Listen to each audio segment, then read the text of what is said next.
This show is produced by the Hartman Media Company. For more information and links to all our great podcasts, visit hartmanmedia.com.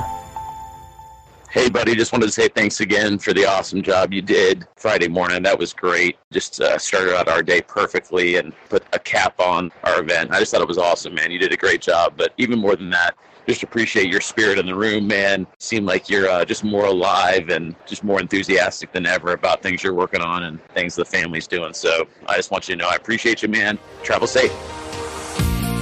Welcome to the Creating Wealth Show with Jason Hartman. You're about to learn a new slant on investing, some exciting techniques, and fresh new approaches to the world's most historically proven asset class that will enable you to create more wealth and freedom than you ever thought possible. Jason is a genuine self-made multimillionaire who's actually been there and done it. He's a successful investor, lender, developer, and entrepreneur who's owned properties in 11 states, had hundreds of tenants, and been involved in thousands of real estate transactions. This program will help you follow in Jason's footsteps on the road to your financial independence day. You really can do it. And now, here's your host, Jason Hartman, with the complete solution for real estate investors.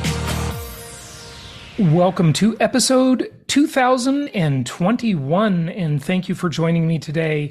So I would like to start the show today talking about hybrid self-management for just a quick moment, because I got to tell you folks, this is such a hassle. I mean, I can't believe it. Listen to what happened in the past 2 weeks with two of my properties. Gosh, I cannot believe how difficult this is, how time-consuming it is. I'm joking. Here you go. Here's the tragedy of the last couple of weeks for me. Two of my properties needed air conditioning servicing. Hey, they're in Florida. People need air conditioning. And so one of them, the tenant actually fixed before I could even get to it. They handled it. They just took care of it. On another property, I sent out an air conditioning company that, of course, we can refer you to. I was referred to them by one of our clients. And this company went out. I set the expectation for how much they're going to charge. I said, service call, about $75 to maybe $110, $120. Well, they charged me $125 for a service call. Okay, that's fine in the middle of summer. By the way, these rates do vary with these vendors depending on the seasonality. Just know that. They're super busy now, and they won't even do normal servicing appointments.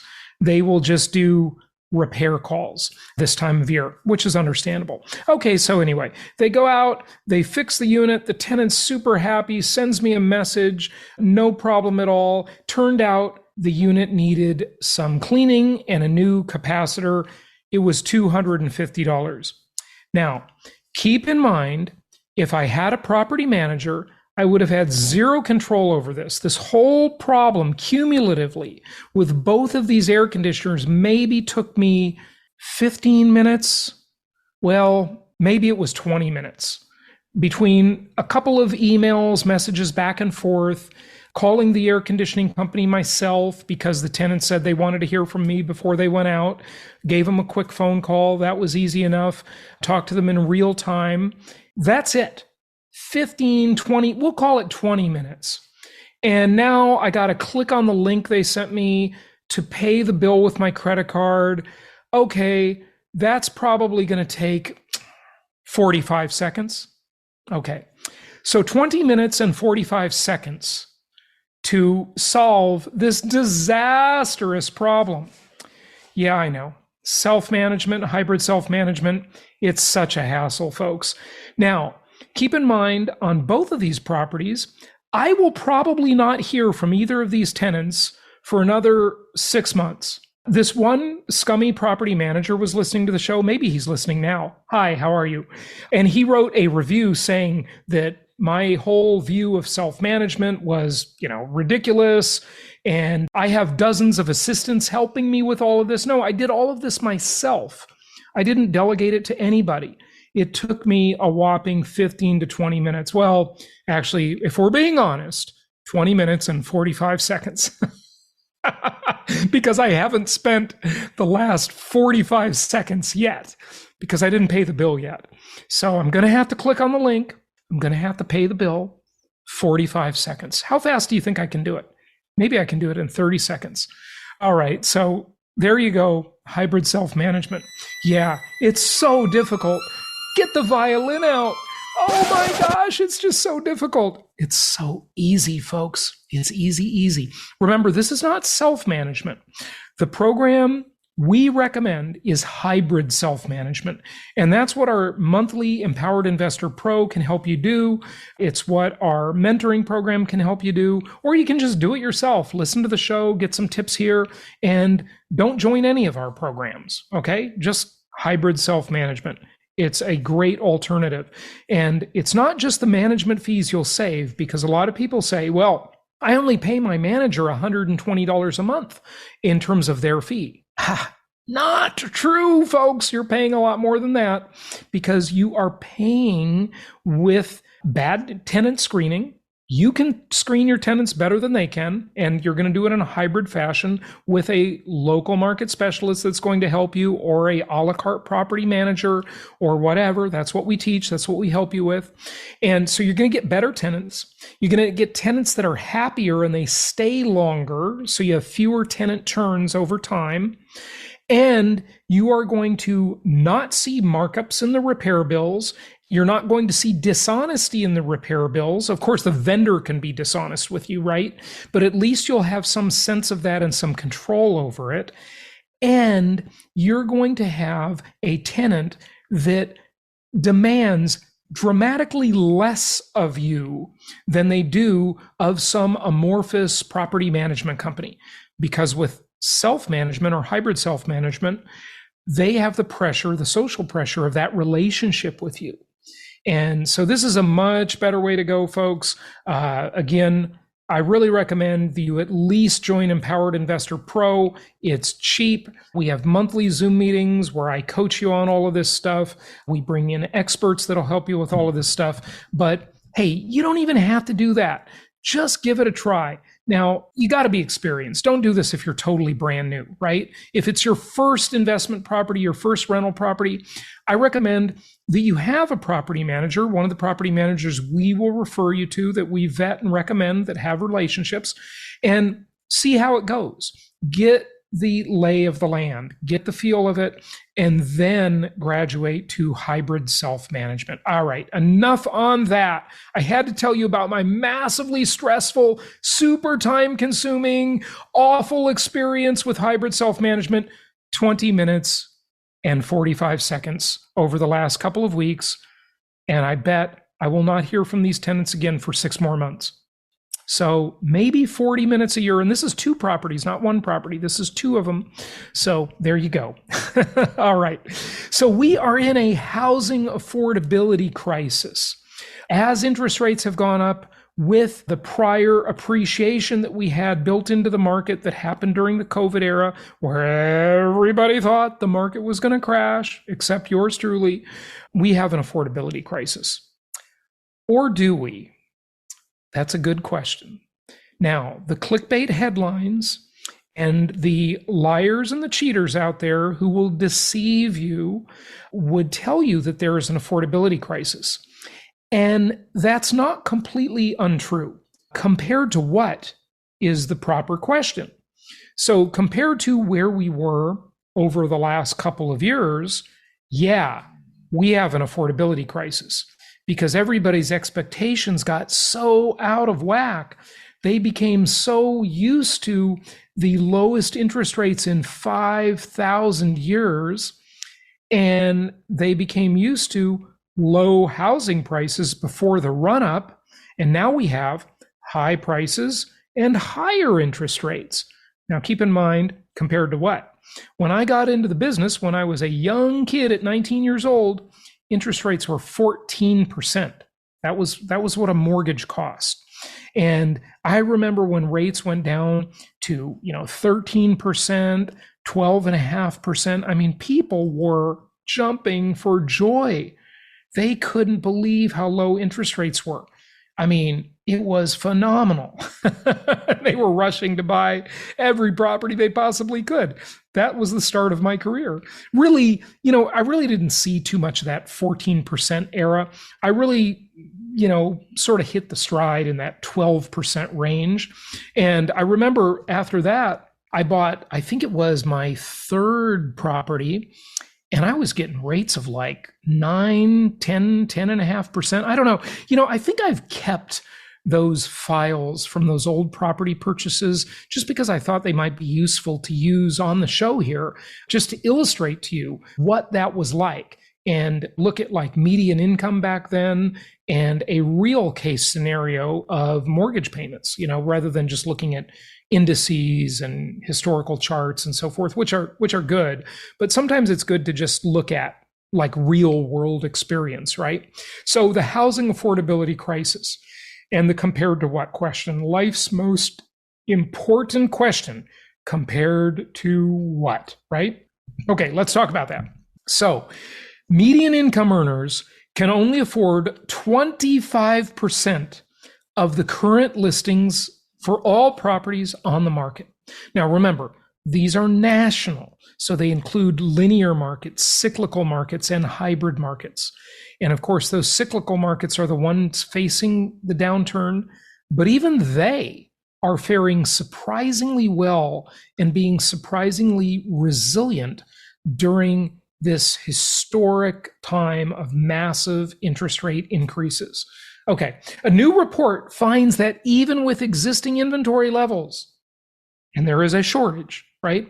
The housing shortage would not be so severe if there were enough homes for all income levels. Well, I don't even know exactly what that means. That's such a compound statement, but whatever. Let's get into it. All right. So this article is from Housing Wire, and it goes on to say, it is no secret that housing inventory is low. As of June 2nd, there were 433,104 single-family homes on the market nationwide, according to data from Altos. So we're going to show you one of their charts here a little later in the show, which is going to blow your mind. And while that situation is certainly far from ideal, according to a report published Thursday by the National Association of Realtors and Realtor.com, even with the existing inventory levels available for sale, the housing affordability and inventory shortage issues wouldn't be so severe if there were enough homes for buyers at all income levels. Well, duh. I mean, do they even need to write that? Do they even need to say that? It's so self-evident, but whatever. In April of 2023, data from NAR and Realtor.com showed that there were roughly 1.1 million homes listed for sale. Now remember, NAR does their inventory calculations differently. I've said this a zillion times, but I just got to say it again, because if you didn't hear me the last zillion times, or you're a new listener, you don't know this. And so it's really important to know, because they include pending and contingent sales. The Altos data does not. Okay, so it's different, right? So 1.1 million homes listed for sale versus the 433,000 we just talked about. And back then it was about 420,000 on the Altos data. 25% had a price lower than $256,000. Okay, only 25% of the homes, a price lower than $256,000, which is the maximum price of a home that households earning the national median income of $75,000 can afford. So when you take the income and the mortgage payment, right, that you get from that $256,000 house, only 25% of people earning that income can buy that house. So what are they going to have to do? They're going to have to rent. So as I've been saying for a long time, rents are too darn low. Rents are going up, okay? Rents are going to go up a lot. And I know we've been in a market of decelerating rents. We've had a lot of new apartment units come on the market. To some small extent, those do compete with single family homes because people will just choose whatever they can get. But overall, rents are too low. Yes, That's not a typo. A typo in my mind, because that's just my statement. But we are going to see upward pressure on rents for quite a long time into the future. There are little spats where things change, but overall, the big trend is we have a big shortage, we have an affordability problem, and that means massive upward pressure on rents. Because what do the other 75% of the people do? They can't buy. They can't afford to buy, right? So that's it. They're going to rent, right? Okay, so let's go on with this article here. Over half, 51% of households earn $75,000 or less, meaning that in a balanced market, 51% of the homes for sale would be affordable to buyers in this income bracket. That's normal. So that's a 26% reduction in buyers that can afford the properties, right? It's about half of normal, right? Okay, so based on the report, the housing market needs an additional 319,460. Well, do you want to be exact on that? That's exactly what they need. 319,460 listings priced under 256,000 in order for the market to be balanced. Now, why did I share this important article with you? Here's why. Because all of the stats that we're always looking at are all prices and all geographies. And this breaks it down nicely, because it said, not are we 5 million homes short or 4 million homes short in terms of the housing shortage, but we are 319,460 listings short that are under $256,000. That's important, really important. Let's go on.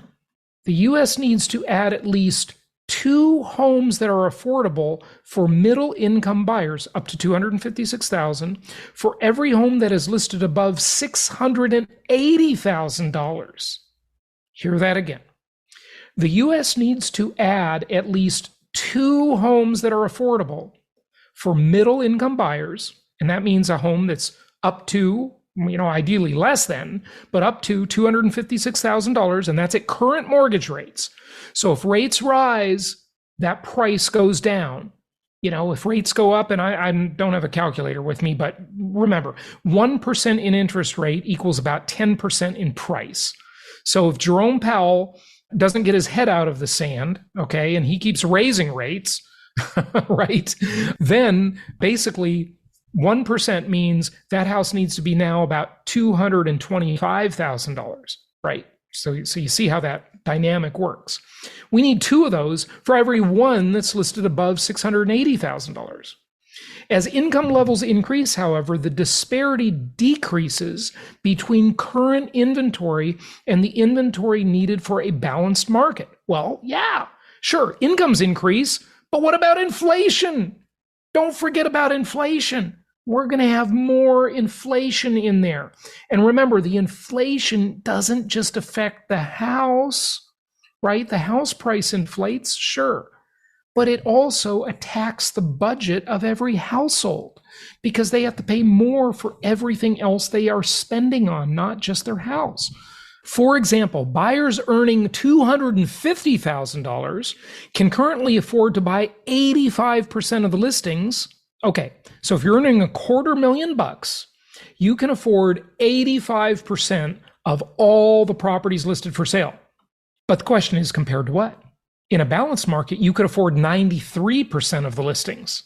So that's down too. Okay, now, the situation has only gotten worse over the past 5 years. In April of 2018, there were about 810,000 listings that middle-income buyers could afford, just 150,000 listings shy of a balanced market. Wow, folks. This is a massive opportunity for you investors. I hope you are just squirming in your chair right now listening to this. And I hope if you're in the gym on the treadmill, you didn't fall over. Okay, be careful, because just think about the opportunity here, right? Okay, so what if Jerome Powell gets with the program and he actually pivots? I think he should have pivoted two increases ago, right?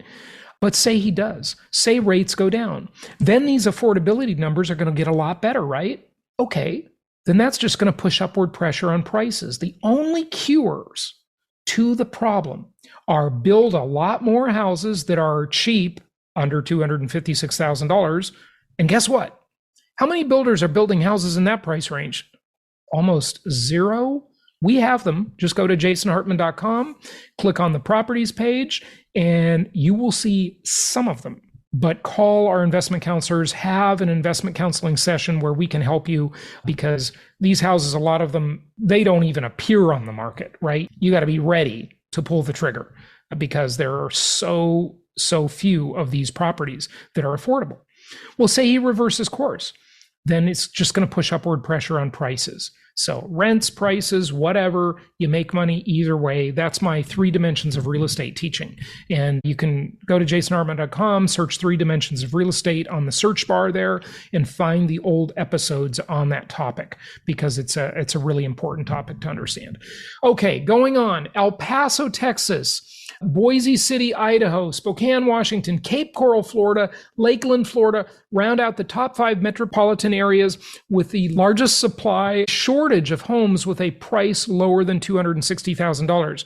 In El Paso, buyers earning $75,000 can afford to buy 16% of the listings, when in a balanced market, they should be able to buy 66% of the listings.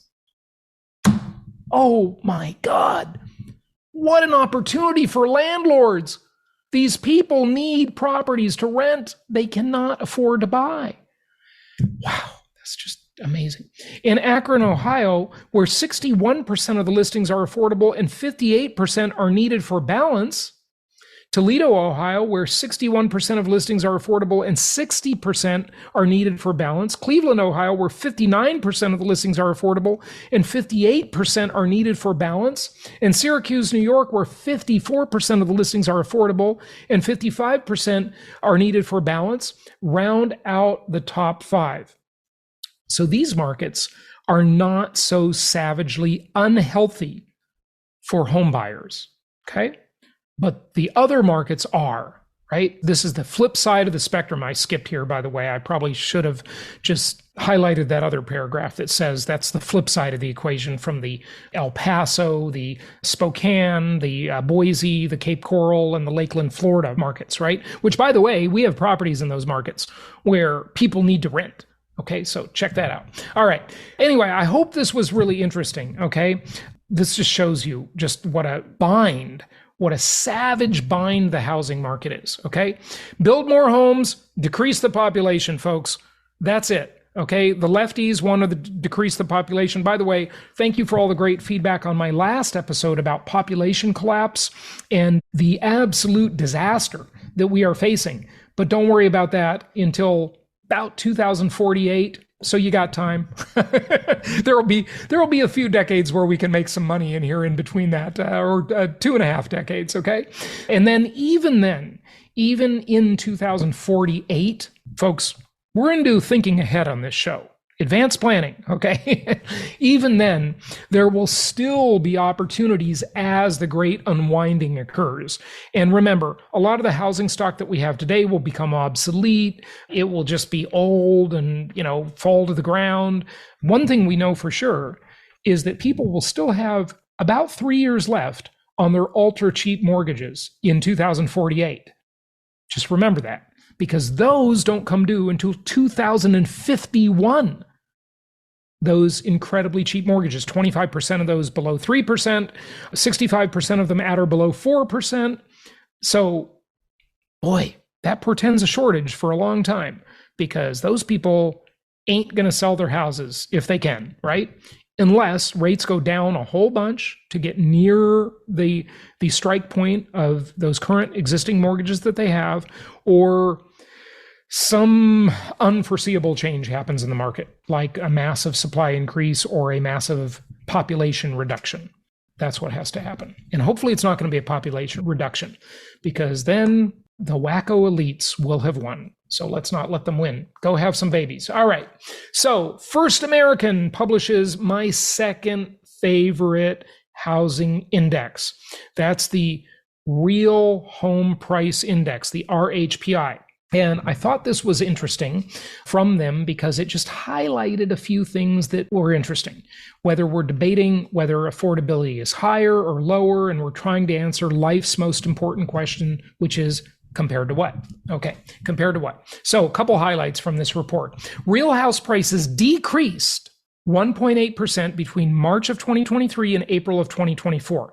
So the real home price actually went down when you take into account incomes, interest rates, and inflation. That's what this index is based on. And that's why I like it so much, because of course it's got the official inflation numbers. So that's misleading. It's not quite accurate because of that, but you get the idea. Real inflation is much higher than what's being reported on the CPI or the CPLI. All right. Real house prices increased 13.5% between April of 2022 and April of 2023. Oh my God, that is a disaster. So you see how housing affordability is way down from about a year ago, but it did increase slightly recently, right? Consumer house buying power, how much one can buy based on changes in income and mortgage rates, increased by 2.3% between March 2023 and April 2023, and decreased 10.5% year over year. So what does that mean? So year over year, housing affordability is way down, but recently it's gotten a little bit better, a little bit of relief, okay? Demand still exceeds supply. We'll go into that in a moment. Median household income has increased by 3.8% since April of last year, and 81.6% since January of 2000. Now we're going back 23 plus years, all right? Real house prices are 34.6% more expensive than they were in January 2000. Now, what does that mean? If they are 34.6% more expensive than they were 23 years ago, remember, we have much higher interest rates. People buy on a payment, not a price. We have higher prices and higher interest rates. Why are people still buying properties? Why have people over the last 23 years purchased many, many millions of properties when house prices in real terms are up by 34.6%? Well, I'll tell you why. Because this linear thinking that most people have about being the same buyer, same house concept is just false. That's a completely misleading idea. The reality is people adjust their expectations. They capitulate. I have demonstrated that a zillion times on this show over many, many years. People simply adjust their expectations downward and get what they can get. They look around, they consider the circumstances, they say, hey, why is it that when, my mom and dad bought their first home, they bought a big home with a white picket fence and a nice area and a yard and all of this stuff, and now I can barely afford anything? Well, they adjust their expectations and they get what they can get and they have what they have, right? It takes a while, but people simply capitulate. They have to. That's the way it works. Are you going to buy something or not? You're going to get what you can get. Are you going to rent something or not? You're going to get what you can get, right? It's just the reality of life. And having just got back from 5 weeks in Europe, again, I want to point out, having been born in Europe, and so I guess I have the right to pick on Europe a little bit. The European lifestyle is crappy little apartments, crappy little cars, a much lower standard of living than the United States in terms of economic. Now, they may be better off than we are in other ways. I'll freely admit that. Denmark is always the happiest country, supposedly, right? I don't know if I'd be happy with those winters and riding a bicycle all the time, but maybe. So they just adjust expectations. They just take less. That's it. That's it. They just get less. Okay. Unadjusted home prices are now 50% above the housing boom peak in 2006. That's unadjusted. So if you don't adjust for inflation, income, and price, then you're going to think home prices are massively expensive, right? But house buying power adjusted house prices are 5.8% below the 2006 housing peak. They're 5.8% cheaper. I said less expensive than they were in 2006, according to the Real House Price Index, taking into account inflation, incomes, and mortgage payments. They're cheaper.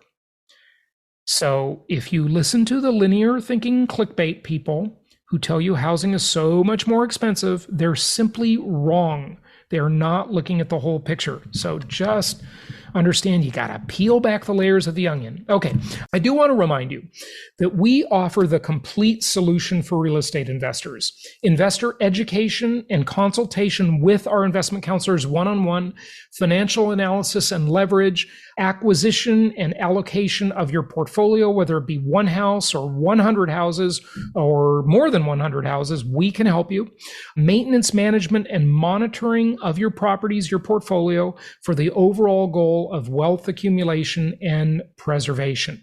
So reach out to us through jasonhartman.com. One of our investment counselors will be happy to meet with you. It's totally free, and we can help you, advise you, take a look at what you have, what assets you have, help you do a portfolio makeover, determining the highest and best use for your portfolio. Just a great service. It's totally free. Take advantage of it. Reach out through jasonhartman.com, through any of our web forms. One of our investment counselors will be in touch with you and can help you. Last thing is a little bit on inventory here. Now, this is from Mike at Altos. He's been on the show a few times. And here is the clickbait headline. Inventory is skyrocketing. Yeah, if you listen to some of these guys on YouTube that are just not showing you the big picture, inventory is skyrocketing because just a couple of months ago, it was 420,000 homes for sale. Now it's 465,000 homes for sale. Oh my God, we're in trouble. Inventory is skyrocketing. That's the clickbait headline. That is a lie. Here's the reality. Inventory is 2% lower than it was at this time last year, and it's about 700,000 homes below what most people consider to be normal inventory levels, not a recession, not a bad market, not a crash, normal, just normal. 700,000 deficit in houses for sale, and demand exceeds supply. That's it. And here is Mike's projection for the end of the year. He believes that we will end the year with 15% lower inventory than we did at the end of last year. So for all of you crash bros out there, what are you thinking? You just got to look at the numbers. I mean, that's all you have to do.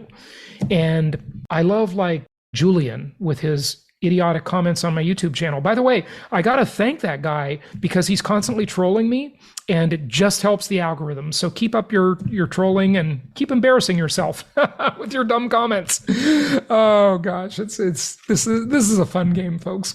All right, we have a virtual event coming up, and that's not Julian, it's Julius. Yeah, Julius. We have a virtual event coming up, and that is July 21st and 22nd. So it's about 16 days away. And join us for that. Just go to jasonhartman.com, get your tickets. These virtual events are super inexpensive. They cost you almost nothing, less than dinner. Hey, less than lunch, depending on where you eat.